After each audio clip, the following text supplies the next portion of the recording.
Welcome back, everybody. We are spending this week, as you know, talking about homeschooling when life is hard. I'm Jennifer Dow, and today I have with me Angela Burke and Jessica Jensen. These are actually the fabulous ladies and teachers that are teaching in the Paideia Fellowship online humanities program. So I'm going to take a minute, introduce myself, and they are going to introduce themselves, and then we're going to get into our conversation because we each have some unique things that we've been through and had to face and overcome to homeschool well in hard times. So like I said, my name is Jennifer Dow. I own the Paideia Fellowship. I started it as a blog in 2011, and it turned into a teacher training and a one-day-a-week school, and you know, all that you see here today. I have 3 kids, 18, 15, and 11, and I homeschooled them from 2009. Every now and then there would be 1 or 2 years where we took a year off, but, we are homeschooling this year. And yeah, so it's us in North Carolina, and we like, fancy food and also Netflix, but also books. And also, we try to have a balanced way about things, but that's us here in North Carolina. What about you, Angela? Hi, yeah, I'm Angela. I am teaching with Jennifer this year at the high school humanities class, and I'm teaching the lost tools and logic. So I'm very excited. I live in Washington State, born and bred. I grew up on the east side, moved to the west side, and I have 3 kids, 13, 12, and 8. We've been homeschooling all the way through, and a couple of years into it, somebody suggested that I might like Charlotte Mason, and I loved her, and it changed my life and led me down other classical avenues. And so I've just been in love with learning ever since, and love the lifestyle of homeschooling.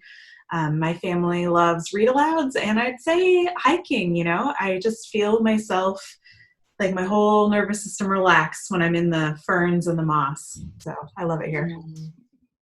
Amen, sister. How about you, Jessica? Yeah, Jessica. All right. Well, my name is Jessica Jensen, and like Jennifer, I've been homeschooling since 2009. So we're entering our 12th year, which is crazy and unbelievable.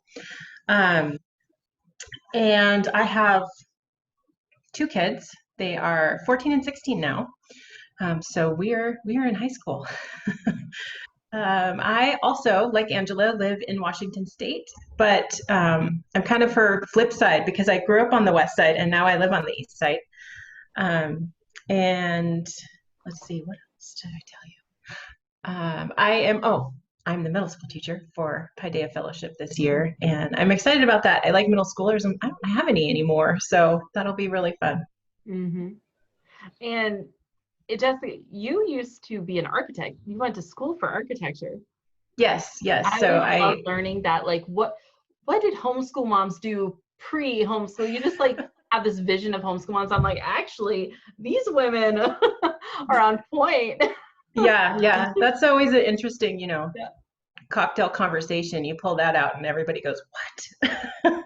But yes, homeschooling was not something I planned to do. It came as a surprise and a result of hard times for my family. So yeah, well, and that's kind of what we're talking about here today. And Angela, did you mention where you're in school right now? You're at Dallas? Oh, I didn't. Yeah, I'm going to the University of Dallas. I'm in their grad school program for humanities with a classical education concentration. I love it so much, you guys. I've been swooning over that program. They're starting to pop up all these classical teacher training programs everywhere, and it's like, I know. I'm just can I enroll in? It actually feels almost like self-indulgent. I just like it. I just love it.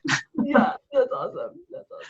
Yeah. Well, we are here to talk about homeschooling during hard times, to just face it head on, call things for what they are, and then talk about how to not, essentially how we didn't stay in the victim mindset, but then we're able to transcend those times and make the best of them, and maybe flourish or maybe survive, or depending on how hard it was, but how did we deal with them? How did we get through them? Maybe we stayed in the victim mindset for a couple weeks, sometimes that happens. But what were the things we faced? How did we deal with them? And how, and really what we learned from it, and advice we can give to people who might be facing similar things and also trying to homeschool. So I mean, I'll start out, and it was probably some of the hardest.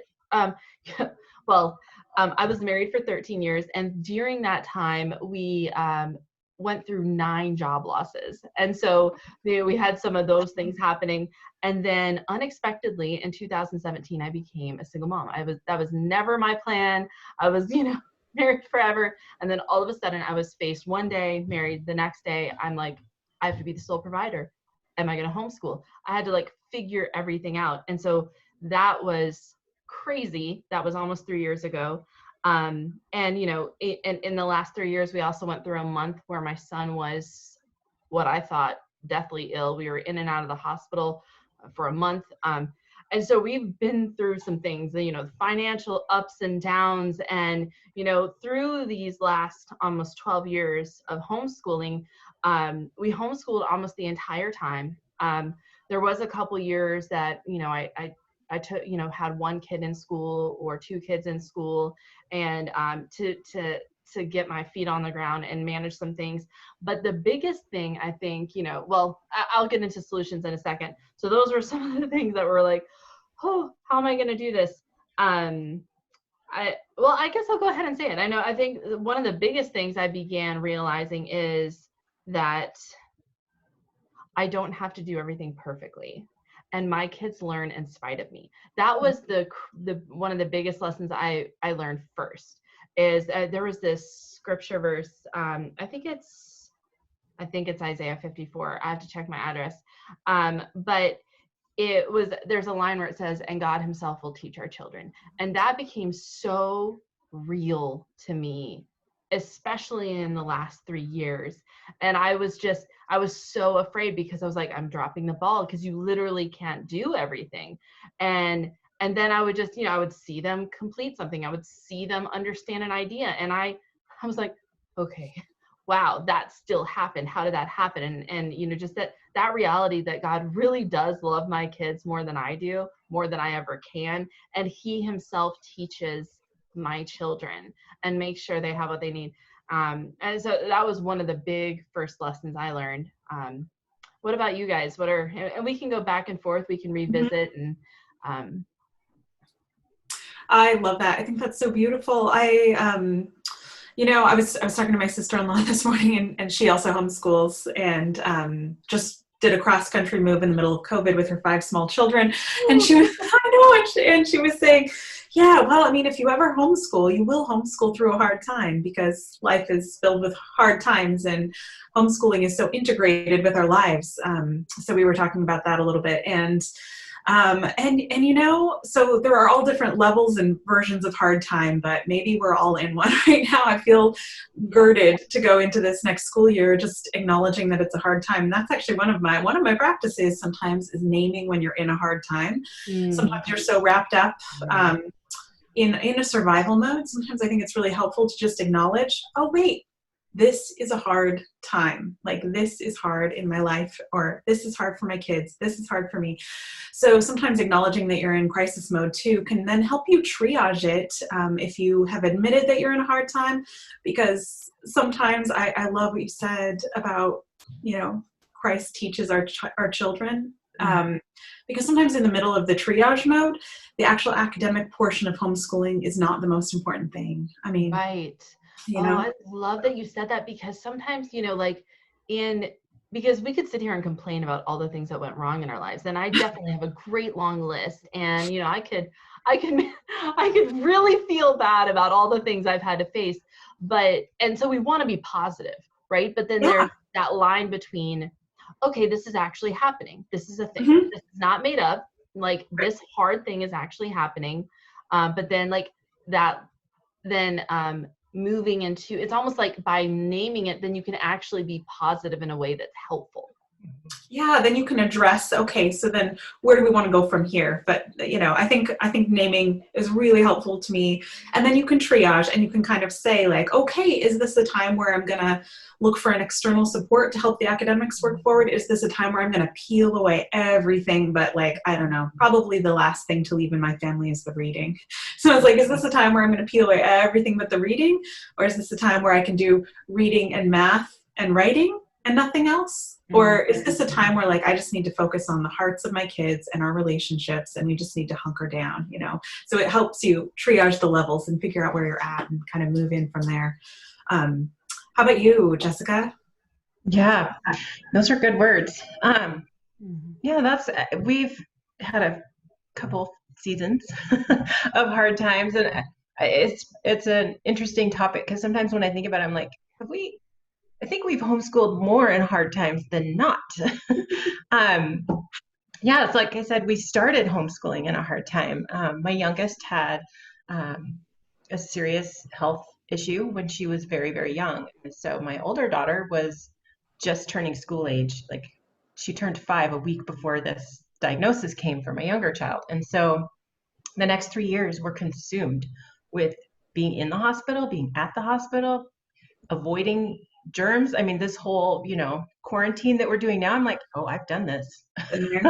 I've done this with much, bigger consequences for my family on the line. So it's familiar in a lot of ways in that way, but which is not always fun.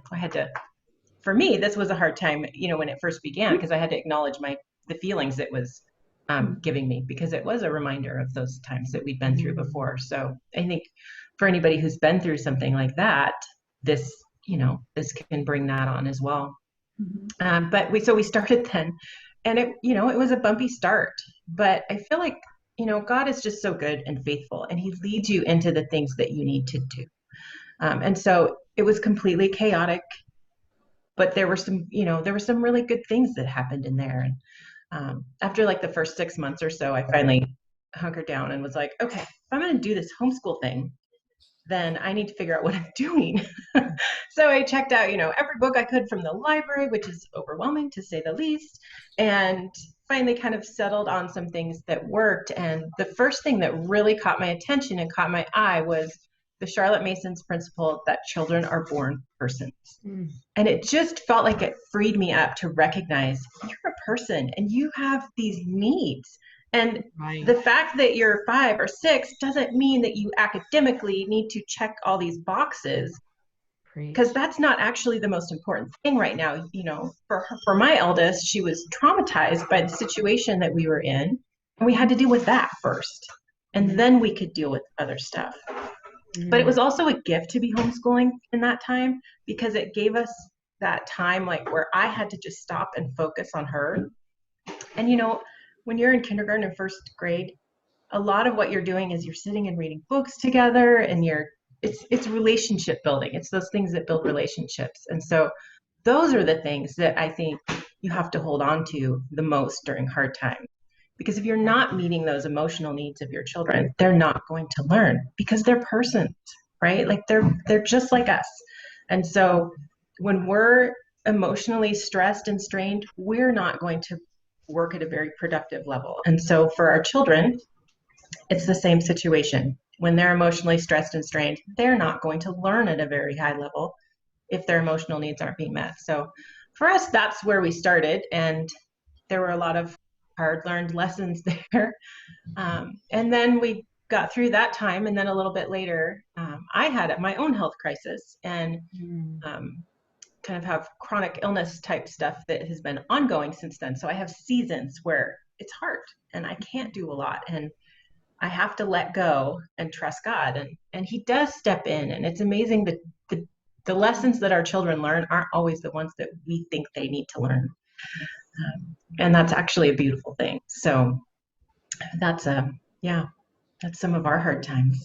That is so good. I love two of the big things that stuck out to me that you said was emotional needs of our kids, and then the gift of being at home. Like when I was hearing you talk about the emotional needs, that's one big thing that I had to accept. It was really hard for me to accept that when we became a single parent family. Just realizing, because I'm the kind of person that I want to stay positive.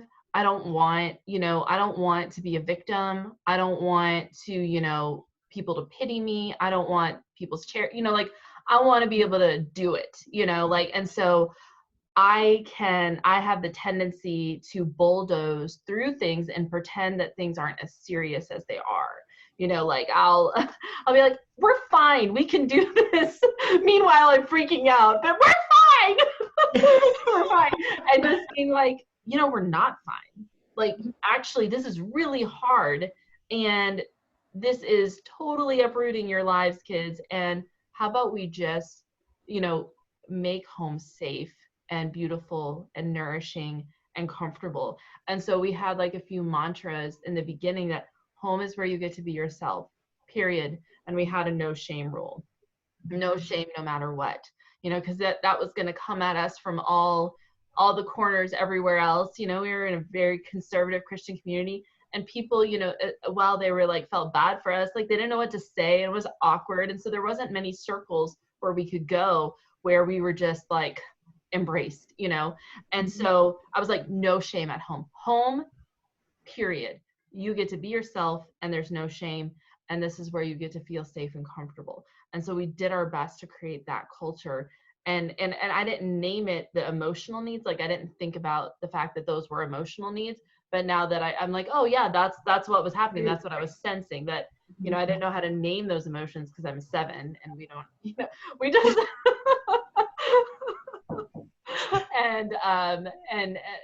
but responding to that. And that was so important. That was so important. And I think that was the best thing I did. Yeah, we didn't get as much schoolwork done that year, but the way that the relationships with my kids were cultivated by the end of that year was amazing and beautiful, and makes me want to cry when I think about the connections that were forged in that year. And then the other thing that I really struggled with, that I love that you pointed out, is the gift of being at home. I was so frustrated with that for a while. And this is where I think I struggled with the victim mentality the most, because when we go through hard times, that's the temptation, right? To get into victim mindset and to be like, oh my gosh, this is horrible. I can't do anything. I don't have agency. I don't have power. I can't overcome this. I can't make the best of this. I can't, do anything. And so that's where I would go in that situation, where I'm at home all the time. My kids are at home all the time. I also have to be the sole provider. I'm supposed to work, but I can't work because they have needs and they're being interrupted. But if I say no to their needs, then I'm neglecting them. But then I also have to work, and it would be this spiral, crazy cycle until finally God was like, I created this situation so you could be at home. Because how easy would it have been otherwise to, if I was working outside of the home or working at some co-working place or whatever, my kids being alone all the time, all the, like, they could have gotten into things that maybe weren't best for them. But because I was there and that stabilizing presence, even though everything was crazy and we were building this new life, there was the stability, and I was at home, and that's accountability. And finally God was like, this is a gift. I'm not keeping anything from you, Jennifer. I'm giving you a gift by being able to be at home and work from home. And I'm like, oh, oh, I get it now. I'm like, okay, it's a gift. I accept. I accept. Sometimes it's hard to accept. Yeah, for sure. For sure. Hard times do things that change our families in radical ways, and they're not usually ways that we've planned for them to change. And so we see them as a negative, but a lot of times they're actually a positive. So. Right. Right. Yeah. And then one of the things that I have found surprising and beautiful is how I think homeschooling and a lot of the because of the just luxury of that amount of time together has actually enabled us to withstand hard times, like as they come up. A lot of the rhythms and routines and the things that we have built, then when the next hard thing comes up, it's like the stability, the core is there. So when things are shaken, the core is actually still there, still stable. So what are some of those things that were that for you, like specifically in your home? Those some of the core or some of the like practices and routines. I think, well, I mentioned that when things get hard, one of my instincts after I've named it, like my first instinct maybe is always to just push through and then be frustrated with myself and my kids that we can't like keep going or perform at the same level or whatever that we used to.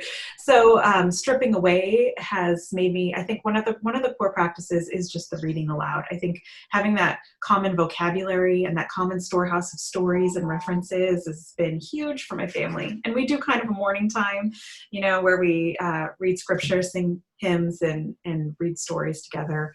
And I think just the wide variety of stories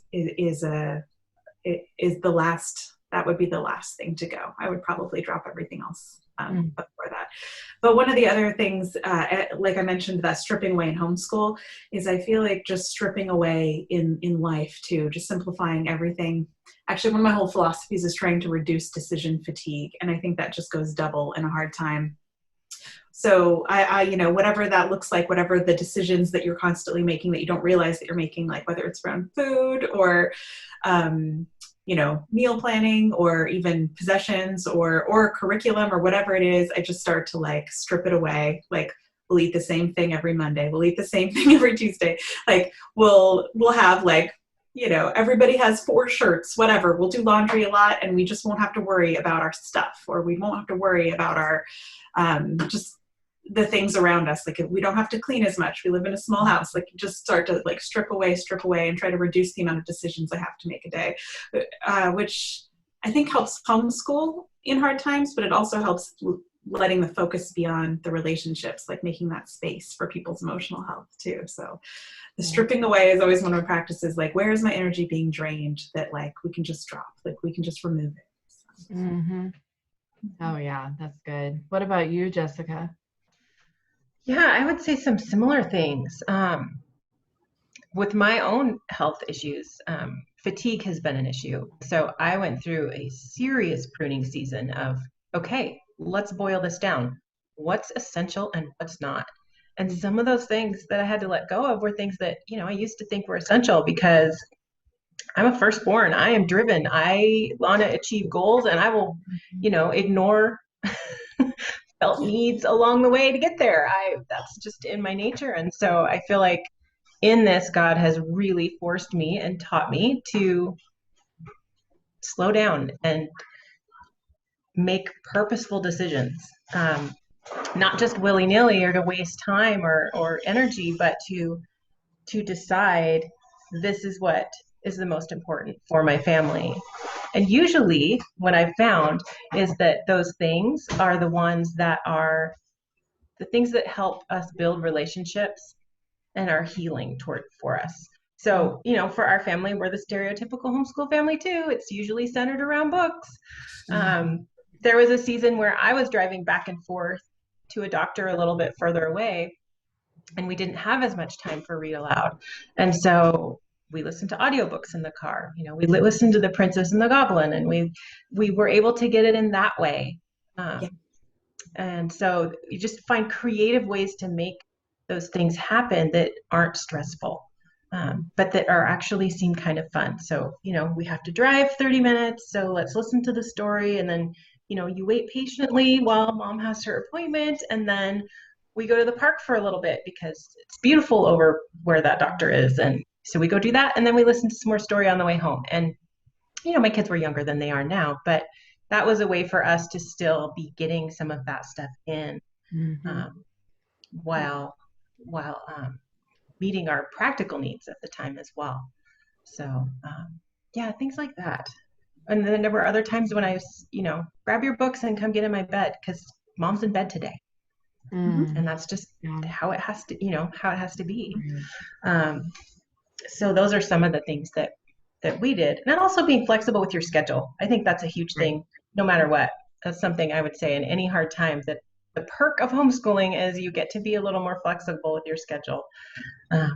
As your kids get older, though, it does get a little bit more challenging because, especially in high school, they do need to work on a decent schedule to get those credits. So that's a situation where outsourcing can be a real help too.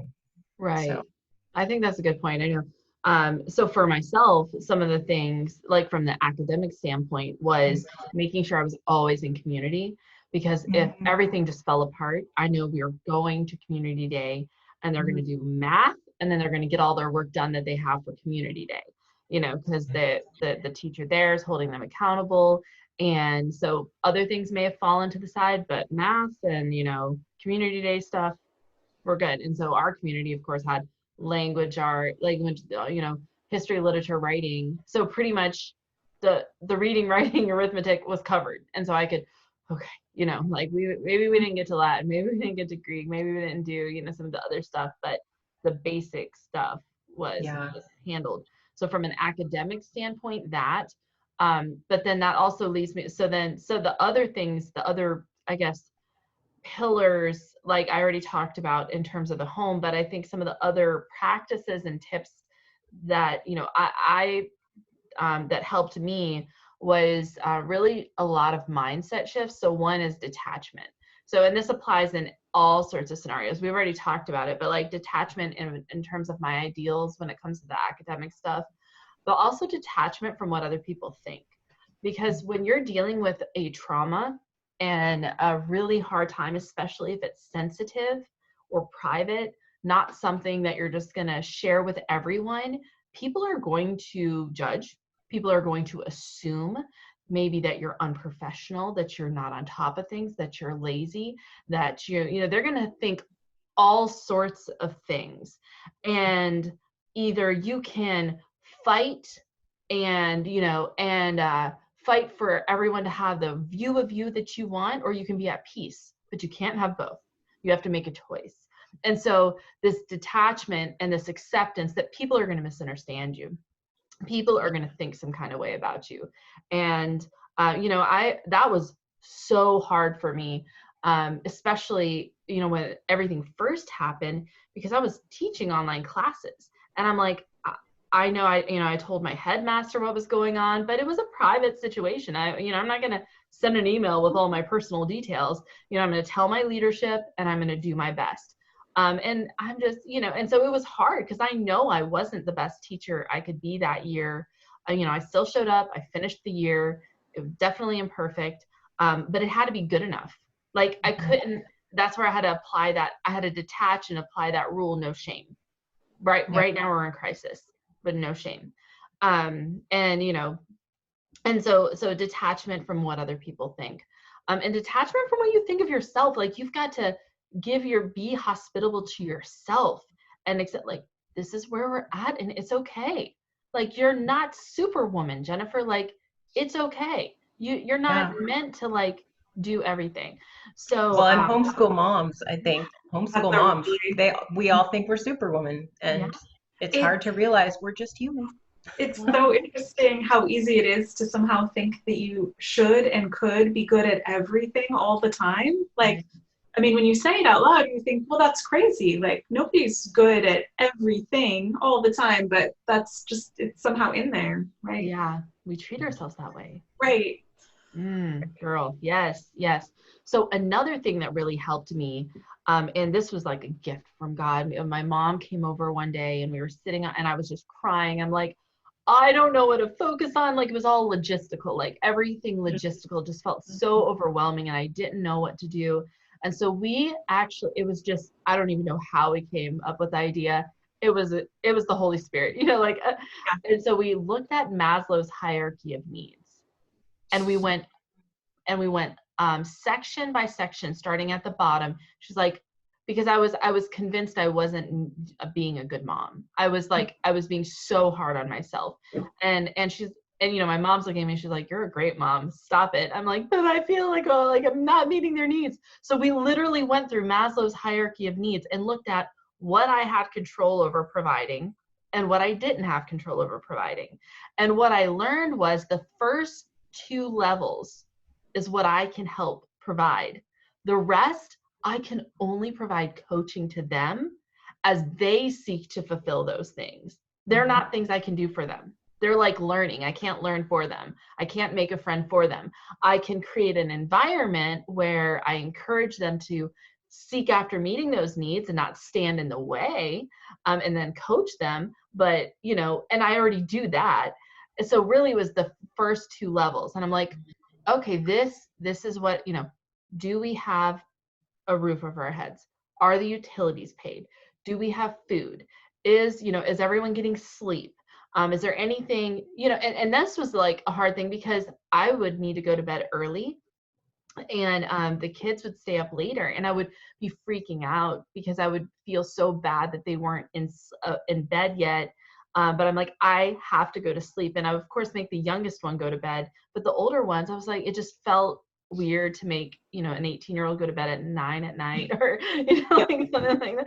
And so my mom's like, but you've met the need. You've provided them beds. You've let them know the expectation. You've, put boundaries in place so that sleep is protected for whoever wants to sleep. And if they choose to stay up in their room, you can't make them go to sleep. So you have done what you can do. You can release it. You've met the need.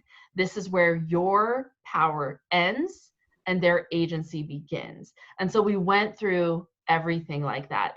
And it was like a breath of fresh air. So it was able to help me prioritize. So I just decided to use Maslow's hierarchy of needs to prioritize what I was doing. Like me working, high priority, because that provides the bottom rung level needs for everybody. That's the way I love my children best, by making sure I get my work hours in. So there's a sign on my door that is, nothing short of a death threat. If you come in here when I'm recording, like, not really, but it's, and they'll still try to knock. And then, the mom in me is like, it's not that important. They're not dying. Ignore the knock. And they've, even in this recording, my son has knocked once.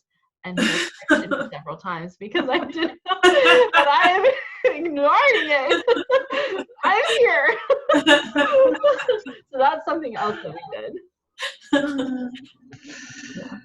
Yeah. But yeah, it is important that we meet those basic needs, and sometimes that's all we can do. Yeah. And that's okay. And it's okay.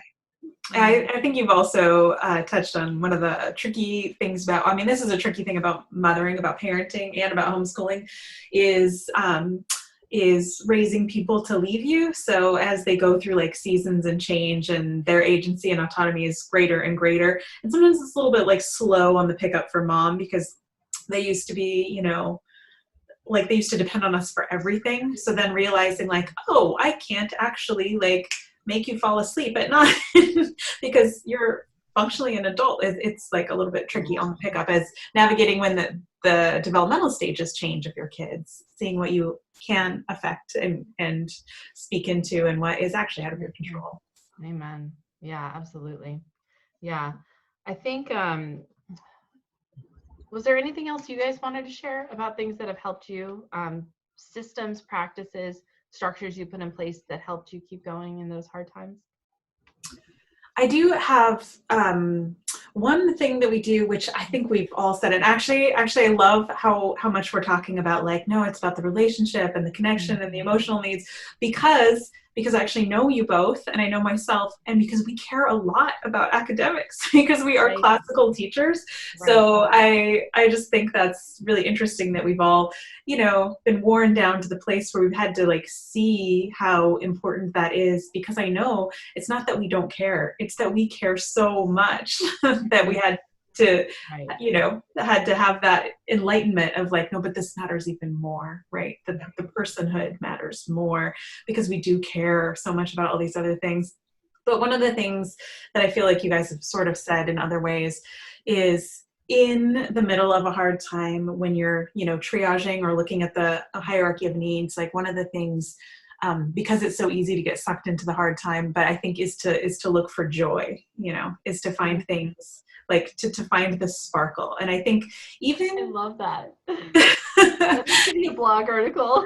Write it immediately. Find the sparkle. Yeah, totally sounds like a blog post.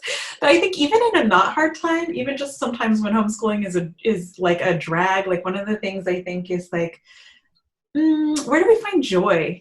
So one of the practices I have with my kids at the end of the night that I love is it's roses and thorns. It's kind of like, it's almost like an examen, actually. But it's just like, what was your rose of the day? Like, what was your thorn of the day? Like high-low kind of thing. Yeah. And then I pay attention to the roses, and I start to notice patterns of like what each kid, like when they're and sometimes it's even just like in their body language, you know, it's like what makes their face like light up, like when does their voice change, and like how can we incorporate more of that. And I pay attention to my own too. Like I want homeschool moms also to know that they are a born person. Yes. And you know, and like what makes you light up, like what makes you excited, like is there a book you just want to read, maybe read that aloud or put it on the audiobook, or like what do you love doing, do you love hiking, do you love traveling, like maybe like build it in because you're a person too and you're modeling a way of living. And I had a moment a few years ago where I thought, oh my goodness, if my children are recreating what I'm modeling, like I was horrified for them, and it instituted all sorts of changes. Like I want to model for them a way of being and a way of living that if they took after that, if they were paying attention and embodied that I would be like, beautiful, you know, like that I would want that for them. So That's awesome. Yes. I love that. Yeah, I had that kind of epiphany a few years ago too, and I went, oh, yeah, I don't want them I to. don't want this for you, right? No, so I don't either. Yeah. So yeah, I need to model what I want for them. Yeah. Right. And I mean, if we're modeling, you know, and that was I had a similar revelation as it relates to this, you know, taking care of myself, self-love, you know, whatever you want to call it. But what somebody challenged me, they're like, what are you showing your kids? You're showing your kids somebody who makes a martyr out of themselves, says yes when they want to say no, doesn't have boundaries. Like, is this the kind of women you want to raise and men you want to raise in your home? Like, this is what you are embodying. And I was thinking, oh, I'm being a good mom because I'm sacrificing everything for them. And then when he put this, you know, this mentor of mine put it in that light, I was like,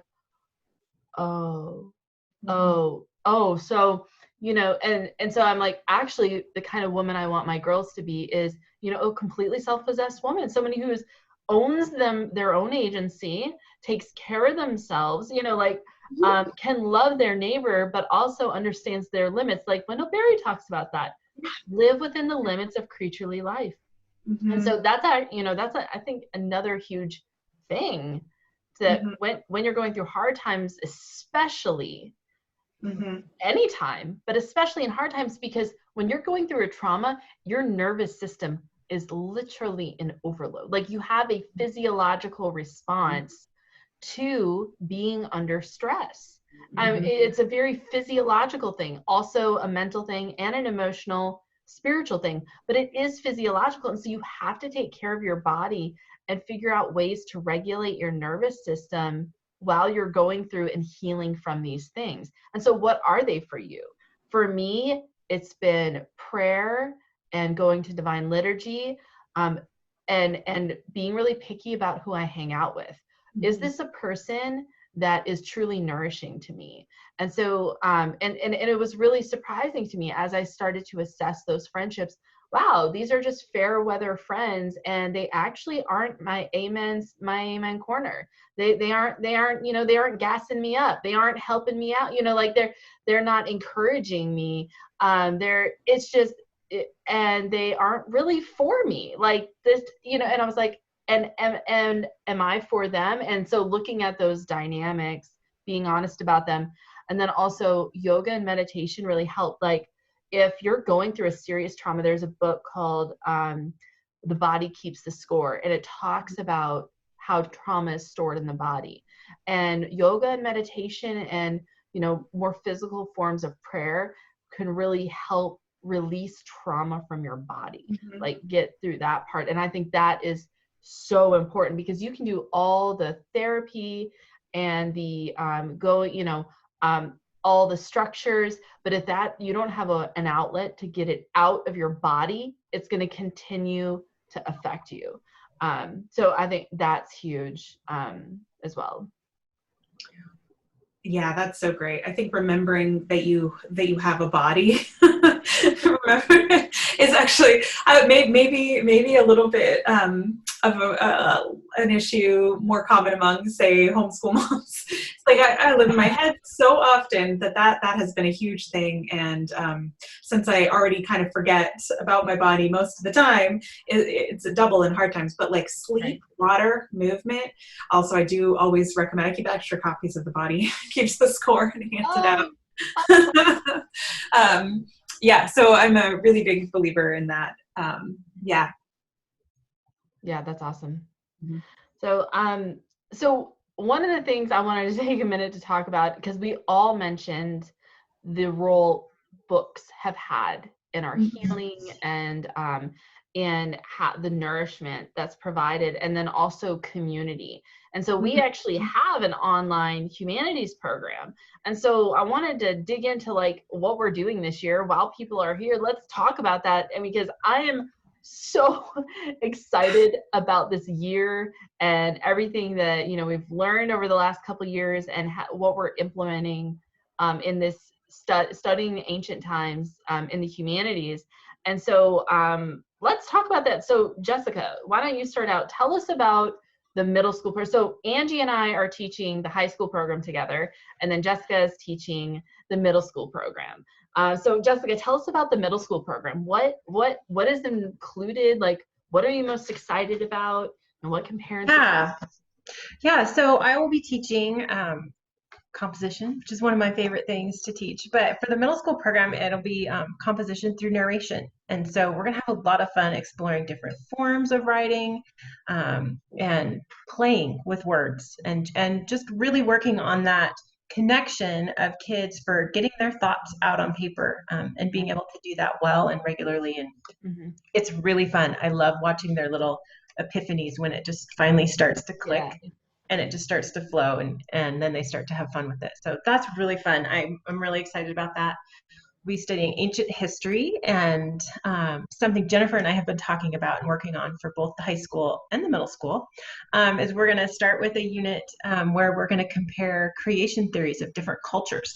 And so I think I'm really looking forward to that. I haven't done that before. And so I'm excited for my own learning, which is, hello, homeschool mom.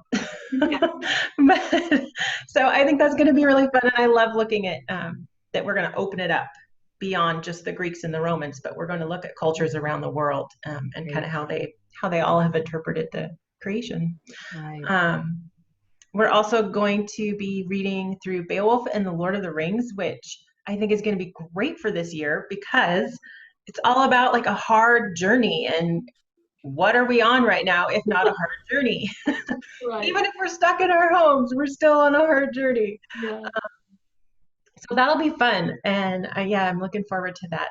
That's always fun. We're reading some Shakespeare, which I always love and have fun with. We'll be doing The Winter's Tale. And so some of those themes will cross over with our history and our literature. And so that's going to be really fun. And then we'll do informal logic. Sorry, looking for the right term in my head. So we'll be studying some fallacies and looking at how we can become better thinkers and look for truth and all that jazz. And so that's always really fun. Yeah, I'm so excited about logic this year because we've all learned so much new stuff about logic, and there's some pretty cool things that are going to come out of this year at Paideia from what we have learned about logic. I'm just excited. It's going to be really cool. And so while we're using a particular curriculum, we're not using it verbatim. We're bringing in some of these new things that we've learned, and I'm excited to see what will happen there. That's cool. Yeah, I think it's going to be fun. Really excited about logic too, for what I've learned and what we've talked about. And I just feel like, well, one of the things that I love about learning is how it's like the spider web, when you pull one, the whole thing vibrates. And I feel like that's how it's been for me with our discussions about logic and about truth perception, and also examining your own thinking. It's just been really beautiful, and I'm just really excited about the approach that we're taking to teaching it. And it's been really I anticipate a lot of transformation personally from diving into this and learning about logic in this way and teaching it. So I'm really excited about that. I know. I keep joking, like, all you need is Socrates, Jesus, and therapy. And like, that's everything that you need. This is good. So anything else about the middle school program you want to mention? Like, for as it relates to homeschool communities, there's lots of different kinds. So what kind of class is your class? Are you collaborating with moms? Are you like doing all the teaching? Like, what are you taking off of mom's plate? In other words, how are you helping mom out? I think it's a fun combination. When you teach composition through narration, you have a chance to still have mom connected in the most fun way, right? So I'm going to take off the plate, I'm going to lead in the literature and the history and the, teaching, coaching skills and things like that. And mom gets to listen to narrations of the things that they're learning. And so she really kind of just gets all the fruit in a way. And so I think that's really fun. So it is a collaboration, but it also takes a lot off their plates for middle school. And they're not quite as independent as a high schooler might be, but we're beginning that process, and we're coaching study skills and things like that as well to help them to be able to be more organized and start to take over that control over, what they're supposed to be working on. So it's not all on mom anymore.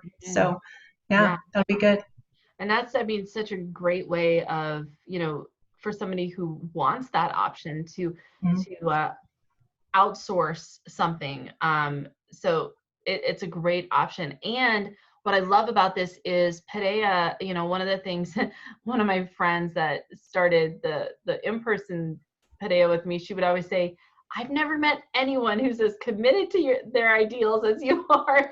But I'm like, well, I am like very committed. And that is something that has stayed, because I want to make, I've always really valued making sure that we are digging into the authentic classical liberal arts tradition, that we're not just slapping something together, but that not only are we providing something of tremendous value to mom in terms of logistical help, taking things off her plate, but she can be confident that we're actually engaging with the traditional classical liberal arts in a way that's inclusive to all cultures and really just loving their kids where they are. And that's really important to us. And so loving that we are seeing this manifest this year in a new way. Well, and I've had the experience of having, my oldest has been in some online classes for the last few years. And this year she'll actually be in the class of someone who was in this series. She'll be in a class with Kristen Rudd. Wow. And so I'm excited about that. And she's excited to have somebody new, especially as our kids get older. She's, an 11th grader this year. And so as they get older, it's nice to be able to find the type of teaching in the tradition that is so, valuable and important to us, to be able to find that somewhere where someone else can meet that need that I can't necessarily meet here right now in person. Absolutely. So, and that, that's the time period you guys are in. We're in ancients, and she was going into medievals next year, and she wanted to follow that track. And so she has that option because there's other online classes, doing these different time periods. So wherever we are in our course of study. So, yes. That's great. That's great. Yes. I know. I'm like, oh, we just did ancients last year. I can't do Paideia. I got to find something else. But we offer something great, but there's other independent teachers who are doing some really great things too. And so we've received that benefit, and I've seen that benefit for her. So yeah, absolutely. And I love that communal nature of just the classical community, just the support of each other. Like, let's be each other's amen, people. Oh yeah, right. And I also think, like what we were saying earlier about, not everybody can do everything all the time. Right. So it is so wonderful. That's okay. And that is okay. And it's actually good and right. Yeah. And so I love that, you were able to find that. I actually have been in book studies with Kristen Rudd and with Mary-Jo. And so I think what they offer is amazing. I'm really, they're both fantastic. I just like sit at Mary-Jo Tate's feet. I'm like, teach me what you know. About everything, life, mothering. I mean, I read After Virtue with her, and she just like pulled me along for some of it. It was so great. Yeah, she's So yeah, and I think that they both model a lot of what I see at Paideia too, which is just that commitment to the spirit of inquiry and intellectual hospitality, you know. So I think that, and then we've also talked about, like, as your kids get older, sometimes there is a sense in which it's so good for them to have relationships with other adults in that educational context, like so good for them to be learning from other people.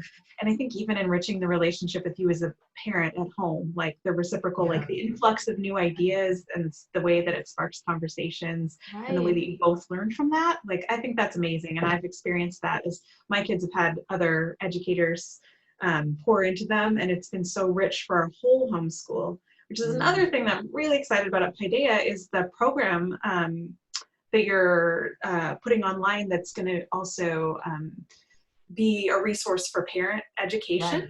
I think that is another thing that I'm really excited about with Paideia. So not only are we there to offer your children education and to take some of that off your plate and to be that experience for your child in these other areas, but also offering mom the opportunity to like receive training and get extra education and also have some community, especially. Actually, one of my favorite things is that you started this all online before COVID. So I just love that you already had this in place, that we can still have education, continuing education and community online, since everything is online now. Yeah, no, I'm really excited about that as well, because we wanted it to be as much of a homeschool co-op or community as possible. Yes, these are paid classes because we are coaching the skills, we're doing the instruction, we are assessing work, we're giving you end of, quarter reports, that all the things, we give you a guide to translating it to your official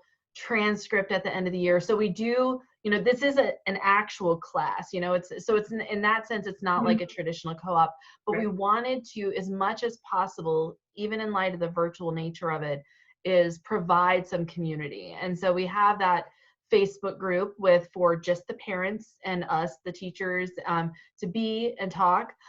Also, they like the parents who enroll their students in our program actually get free access to all of Paideia Fellowship's training, whether it be in person and online for adults.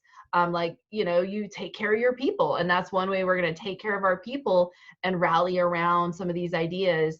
And so, we have the membership site coming soon that, is really going to take a homeschool mom through the path of becoming a classical teacher and the different areas that she's teaching in.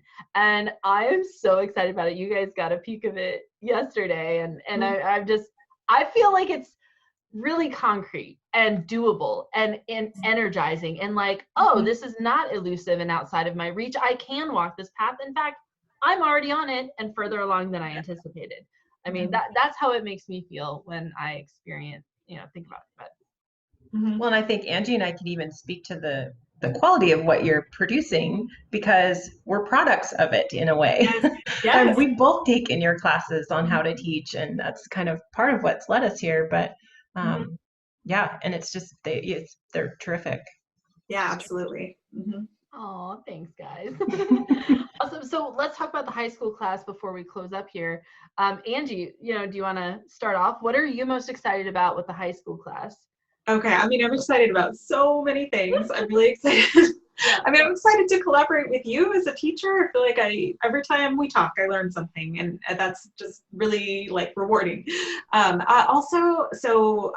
primary teaching roles are in logic and rhetoric, and I touched on it earlier, but I'm very excited about logic and the approach that I'll be taking teaching it, and I'm also so excited for the way that it kind of like intertwines with lost tools and the way that logic and rhetoric speak to each other, and the way that they both work as processes of forming our thinking and our ability to perceive truth. So I am just like, the more I learn about it, the more in love with it I am, and I'm really excited about working with students on that process and on those skills too. But also I really love our books, our books in the literature selection. I mean, it's surprising to me how excited I am for Logic, because I always think of myself as like a literature history person, but I'm loving all of it. And I mean, part of it is the way it's just like, it's all connected, that spider's web is just completely vibrating. So I haven't been in Ancients in a while, and so this is really exciting, revisiting all of these stories that are also, one of the things I love about doing Ancients is watching the connections, because we don't realize how much of even our current culture has come from them. So I love all of the connections, like watching students realize like, oh, like this is like this. All of those comparisons are so exciting. Mm-hmm. Right. Yeah, I know. I'm excited about that too. I think I'm always excited about rhetoric and logic. The rhetoric, logic, and philosophy essays are actually my favorite things to teach. Of course I love history and literature, but those rhetoric essays, that's what I get most excited about. And so one of the things I've been working on this last year, well, I've been teaching lost tools for a long time, but there's so many people present the claim that, oh, well, lost tools, you're never going to turn that essay into a college or, a regular class. I'm like, well, you're not supposed to, and so it's an introductory thing, and it's skills training. And so I've been really working to clarify that and make that distinction between, the plans that we are given as a homeschool mom to, work out, and then the mindset behind it. Like, you can have the best plans in the world, but if you don't possess the mindset that is running behind, it's like the process that's running in the background that causes the product to come out correctly, then it's not going to happen. It's not going to happen. And so we've been working really hard to externalize that inner logic and that mindset that goes along with each step of Lost Tools Level 1, so that students can be coached more successfully, and then teachers and parents can be like, oh, this is what we're doing. Like, Lost Tools Level 1 is like skills training in basketball. My son plays elite basketball, puts up 200 shots when he goes to practice, and he has to use perfect form the whole time. Nobody would say that putting up 200 shots is the game, but they would say that's necessary to win the game. And it would be ridiculous to be in the game and then just sit there and put up shots. Like, who does that? And so Lost Tools Level 1 is very similar in that way. This is skills training, which is why we do it in early high school, why we like doing it in 9th grade, because then we can move on to traditional rhetoric in Lost Tools Level 2 and Level 3. And so I'm really excited about that. I tested it out this summer in my summer class, and it went really well. They seem to respond really well to it, and just get like, this is mindset. It's 80% mindset and 20% plans. And so I'm really excited about applying that and making those distinctions for students and parents, to encourage them and help them like breathe easy. Like, this is trust the process. Trust the process. We are on a path, and it's going somewhere particular, and they're going to be excellent communicators. I'm also really excited about, I've been exploring this whole question of whether classical education is elitist or whitewashed and all this stuff. And so, I've really been wrestling with that. And, in wrestling with that, I think I've gone to, different extremes, and like, is it this? Is it this? And, just really like, what makes a curriculum whitewashed in the first place, or Eurocentric, or, the different terms people use. And one of the things, and, that's a whole nother podcast episode, but, one of the things I am 100% convinced of is, like, my thing is mindset and pedagogy. So, I may not have what's the term I'm looking for? I may not have the advanced content knowledge. Like, I don't have a degree in history or literature, and so I don't have as much content knowledge as somebody who has that kind of experience. But one thing we are amazing, I am good at is pedagogy, like how to coach something and the mindset to use. And one of the things I have learned is the kind of person that we are cultivating when we educate classically is the kind of person who can come outside of themselves, see something for what it is, hear the author or the communicator without judgment, without shutting it down immediately, hear it, and then respond to it appropriately. The kind of person that can do that is somebody who can love their neighbor, is somebody who can learn from anything around them, is somebody who's not going to be like just accepting everything, but says, okay, what is this? What is this in front of me?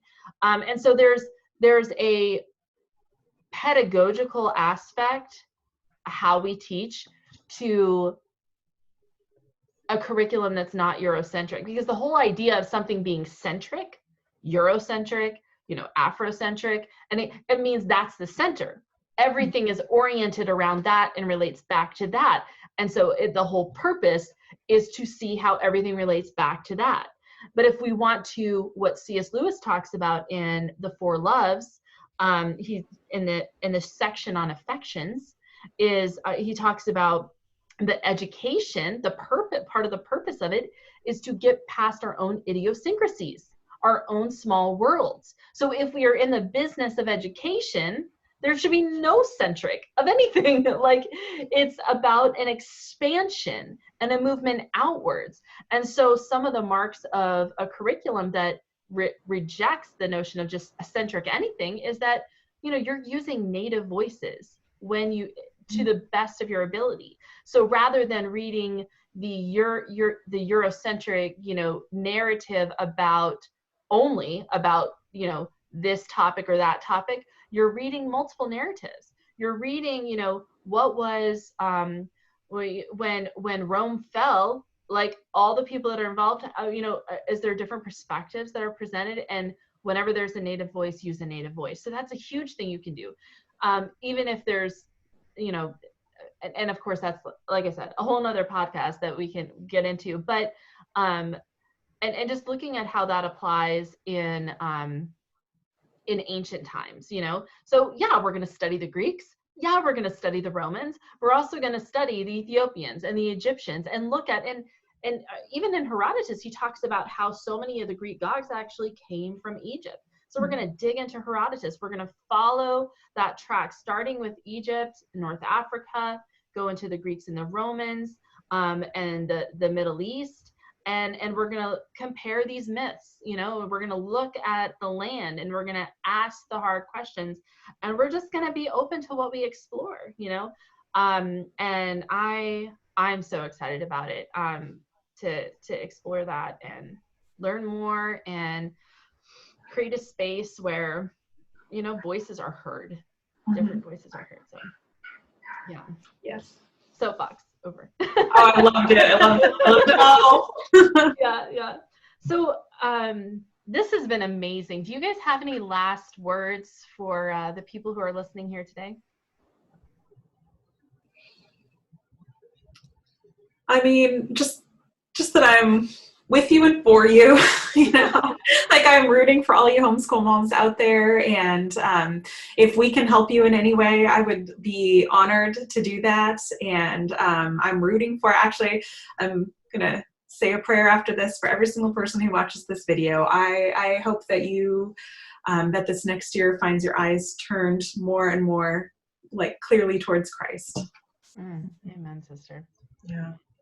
And to just remember that none of this that's happening this year is a surprise to God. It's a surprise to us. It's not a surprise to him. And he knows the way through it. And so, if we follow him, we're going in the right direction. So we can all get through it. And if we can help you get through it, we would love to do that too. Amen. Yes. Thank you guys so much for joining us. Stay in the books. These books are so good. Wherever you go, whatever you do, stay in the books, stay in these words that are so nourishing to the soul, and stay around people who are that same healing balm as well. And you got this. Have an amazing, amazing year. Thank you for joining us on this mini-series. Oh, one more thing. If you are interested in joining us in the homeschool community, just go to paideiafellowship.com/PFHC. And again, thank you so much for joining us in this mini-series. And until next time.